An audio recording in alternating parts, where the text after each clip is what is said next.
बच्चों, आशा है आप सभी लोग स्वस्थ और सुखी होंगे। आज हम कक्षा 10 भूगोल में अध्याय 4 कृषि का पहला भाग पढ़ने जा रहे हैं, जिसमें हम कृषि किसे कहते हैं, कृषि के प्रकार और शस्य प्रारूप। शस्य माने फसल, फसल कितने प्रकार की होती है, ये इसमें पढ़ेंगे। सबसे पहले बच्चों हम कृषि के बारे में बात करते हैं। हमारा देश भारत कृषि प्रधान देश है। आज भी हमारे देश में बच्चों लगभग 65 से 70% आबादी जो है कृषि पर निर्भर है, इसलिए हमारे देश को कृषि प्रधान देश भी कहा जाता है। अगर कृषि की बात करें, कृषि किसे कहते हैं, तो जब हम भूमि के उपयोग द्वारा विभिन्न क्रियाकलापों से फसलों का उत्पादन करते हैं बच्चों, तो उसे हम क्या कहते हैं, कृषि करते हैं, कृषि कहते हैं। यानी कि कृषि हमारी जो है आवश्यकताओं की पूर्ति करती है, जो हमारी आवश्यकताएं हैं उनकी पूर्ति करती है। अगर परिभाषा के रूप में लिखना चाहें तो भूमि के उपयोग द्वारा फसल उत्पादन करने की क्रिया और प्रक्रिया को कृषि कहते हैं। कृषि एक प्राथमिक क्रिया है जिसका मुख्य उद्देश्य मानवीय आवश्यकता की पूर्ति करना है। यानी कि यह हमारी मानव की आवश्यकताओं की पूर्ति होती है कृषि के माध्यम से। अब कृषि के प्रकार की बात करते हैं तो बच्चों इसमें मुख्य रूप से प्रारंभिक जीविका निर्वाह कृषि, गहन जीविका कृषि, वाणिज्यिक कृषि और रोपण कृषि है। अब प्रारंभिक जीविका कृषि की बात करते हैं, जीविका निर्वाह कृषि की बात करते हैं। जीविका माने जीवन चलाने के, जीविका निर्वाह माने होता है जीवन चलाने के लिए, यानी कि जीवित रहने के लिए। इस प्रकार की कृषि में बच्चों जो खेती की जाती है या कृषि की जाती है, उससे जो उपज प्राप्त होती है बच्चों, केवल इतनी उपज प्राप्त हो सकती है कि अपने परिवार का भरण पोषण हो सके। प्रारंभिक जीवन निर्वाह कृषि भूमि के छोटे छोटे टुकड़ों में की आदिम कृषि औजारों, आदि माने पुराने कृषि औजारों जैसे लकड़ी के हल आदि इस तरह के औजारों का प्रयोग करके की जाती है। और इसमें परिवार और समुदाय के सदस्य मिलकर जो है श्रम करते हैं। और ये जो प्रारंभिक जीविका निर्वाह कृषि है बच्चों, ये मानसून, मृदा में मिट्टी की प्राकृतिक उर्वरता और फसल उगाने के लिए अन्य पर्यावरणीय परिस्थितियों की उपयुक्तता पर निर्भर करती है। बच्चों इसी कृषि के अंतर्गत जो होती है, इसमें एक हम उसको कहते हैं कर्तन दहन प्रणाली, या झूम कृषि भी कहते हैं, या स्थानांतरित कृषि भी कहते हैं। इस प्रकार की कृषि में बच्चों जो एक जमीन के टुकड़े को साफ कर लिया जाता है और उसकी वनस्पति को सारे साफ करके उसमें आग लगा करके उसको साफ कर लिया जाता है। उससे जो राख वहां पर होती है, उस राख को मिट्टी में मिला करके और उस क्षेत्र में जो है कृषि की जाती है। और कुछ वर्षों तक उसमें 2-4 साल जब तक उसकी उपज ठीक देते रहे, यानी कि उपजाऊ हो, तब तक कृषि की जाती है। उसके बाद उस क्षेत्र को छोड़ दिया जाता है और फिर वहां से स्थानांतरित होकर के अगले क्षेत्र में चले जाते हैं और वहां की जमीन को पुनः 10-12 या उससे अधिक वर्षों के लिए पुनः उपजाऊ होने के लिए छोड़ दिया जाता है और फिर नए जगहों पर वही प्रक्रिया अपनाते हैं। इस प्रकार की कृषि को हम क्या कहते हैं, स्थानांतरित कृषि, झूम कृषि, कर्तन दहन प्रणाली।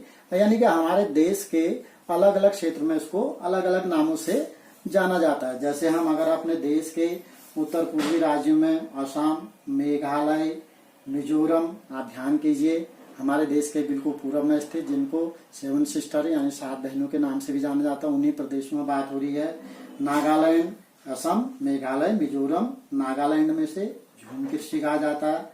और मणिपुर में आते हैं वहीं तो इसको पामलू कहते हैं। और छत्तीसगढ़ के बस्तर जिले और अंडमान निकोबार द्वीप समूह से दीपा कहा जाता है। यानी कि स्थायी स्थानांतरित कृषि जो इसके अंतर्गत की जा रही थी उसको कई नामों से, और विश्व में भी अगर देखें तो इस कर्तन दहन प्रणाली या स्थानांतरित कृषि को अनेक नामों से, जैसे मैक्सिको और मध्य अमेरिका में से मिल्पा, वेनेजुएला में से कोनुको, ब्राजील में रोका, मध्य अफ्रीका में मसोले आदि नामों से इस स्थानांतरित कृषि को पुकारा जाता है। उसके बाद बच्चों फिर नंबर 2 आ गया गहन जीविका कृषि। गहन माने होता है घना।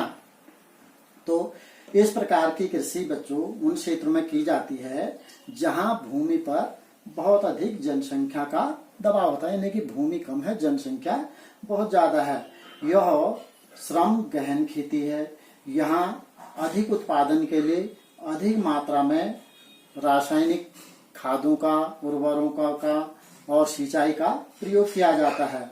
अब देखिए इसमें गहन की जीविका कृषि की आवश्यकता क्यों होती है। अगर हम एक उदाहरण से इसको जाने बच्चों, जो हमारे आप अपने परिवार से लीजिए। अगर आपके परिवार में जो आपके पिताजी जिस पर के नाम जो जमीन है उस पर आज एक परिवार पल रहा है, कल को आप 2 या 3 भाई हैं तो वो जमीन के क्या होंगे, छोटे छोटे टुकड़ों में 2-3 भागों में वो बढ़ जाएगी। और उस समय उन किसानों के पास जिनके पास ऐसे जमीन के छोटे छोटे टुकड़े हो जाते हैं, वैकल्पिक रोजगार की कोई व्यवस्था नहीं होती है, और जिस कारण उन्हें अपनी उस छोटे से टुकड़ों में अधिक से अधिक क्या पैदावार लेनी होती है अपने भरण पोषण के लिए। अतः इस तरह की कृषि में जो है भूमि पर बहुत अधिक दबाव रहता है, तो इसको हम क्या कहेंगे, गहन जीविका कृषि के नाम से जाएंगे। तीसरा है बच्चों फिर वाणिज्यिक कृषि। जब हम खेती को बच्चों, खेती का मुख्य उद्देश्य जो पैदावार यानी कि जो उपज इससे प्राप्त हो रही है उसको बिक्री के लिए करते हैं, तो उसको हम कहते हैं वाणिज्यिक कृषि। और वाणिज्यिक कृषि में बच्चों अच्छे उत्पादन देने वाले बीजों का प्रयोग और रासायनिक कीटनाशकों का प्रयोग, रासायनिक खादों का प्रयोग और खरपतवार नाशकों का प्रयोग और आधुनिक कृषि यंत्रों का प्रयोग किया जाता है, ताकि इस अधिक से अधिक उत्पादन किया जा सके और उससे लाभ कमाया जा सके। तो इस प्रकार की कृषि बच्चों हमारे देश के कई राज्यों में होती है, जो यानी कि मुनाफे के लिए यानी कि बिक्री के लिए पैदा की जाती है या उपज पैदा की जाती है। फिर इसके बाद बच्चों एक है रोपण कृषि। रोपण कृषि भी बिल्कुल वाणिज्यिक कृषि की ही तरह है बच्चों। इसमें भी भूमि के एक लंबे चौड़े क्षेत्र में एकल फसल का मतलब एक ही प्रकार की फसल, जैसे किसी बड़े से क्षेत्र में केवल चाय के पौधे लगा दिए जाएं या केले का उत्पादन किया जाए या रबर का उत्पादन किया जाए, तो एक लंबे चौड़े क्षेत्र में एकल फसल बोई जाती है। रोपण कृषि जो है उद्योग और कृषि के बीच एक अंतरापृष्ठ है। रोपण कृषि बहुत बड़े क्षेत्र में की जाती है, जिसमें अत्यधिक पूंजी और मजदूरों की आवश्यकता होती है। इसमें बहुत अधिक धन भी लगता है और बहुत अधिक मजदूर भी चाहिए होते हैं। इससे प्राप्त जो सारा उत्पादन, रोपण कृषि से जो भी उत्पादन होता है बच्चों, वह कच्चे माल के रूप में उद्योगों में प्रयोग किया जाता है। अब भारत में अगर हम अपने देश में करें तो रोपण कृषि में चाय, कॉफी और जूट, गन्ना, रबर, केला आदि जो है रोपण कृषि के मुख्य उदाहरण हैं। अगर चाय की बात करें, जैसे असम और हमारे पश्चिमी बंगाल के उत्तरी क्षेत्र में चाय का उत्पादन होता है। उसी तरह अगर कॉफी की बात करें तो कर्नाटक में कॉफी का उत्पादन होता है। और गन्ना की बात करें तो गन्ना हमारे उत्तर प्रदेश के बहुत बड़े लंबे, उत्तर प्रदेश, महाराष्ट्र आदि अनेक राज्यों में जो है गन्ना पैदा होता है। तो ये सब जो है हमारी रोपण कृषि के क्या है, उदाहरण हैं। उसके बाद बच्चों हम आ जाते हैं फिर शस्य प्रारूप यानी कि फसलों के प्रकार। हमारे भारत में बच्चों मुख्य रूप से 3 प्रकार की फसलें बोई जाती हैं। जो 3 प्रकार की फसलें हैं उनमें नंबर 1 है बच्चों रबी की फसल, दूसरा है खरीफ की फसल और तीसरा है जायद की फसल।